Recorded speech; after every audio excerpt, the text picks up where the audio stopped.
একটানা কম তাপমাত্রা, পুরুলিয়ায় শিশির জমে বরফ, পৌষ সংক্রান্তি থেকে ফেরে জেলায় জেলায় জাঁকিয়ে শীত।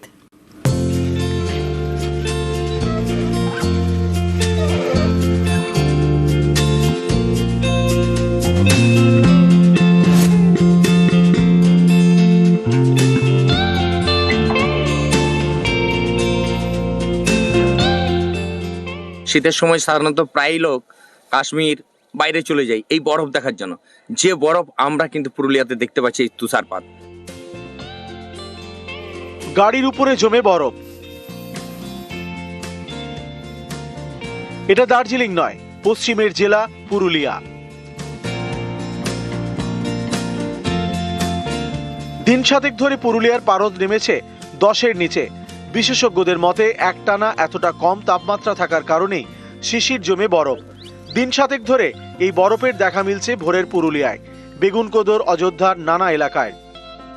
শীতের দীর্ঘ রাত হয়, নিম্ন বায়ুমণ্ডলে আপেক্ষিক আর্দ্রতা বা ভূপৃষ্ঠের আর্দ্রতার পরিমাণ বেশি থাকে, শান্ত এনভায়রনমেন্ট থাকে।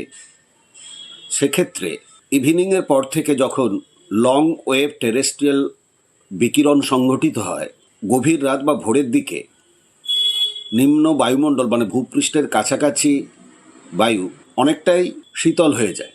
এক্ষেত্রে জলীয় বাষ্প ভেপার স্টেজ থেকে সলিড স্টেজ আইস ক্রিস্টাল বা ফ্রস্টে রূপান্তরিত হয়।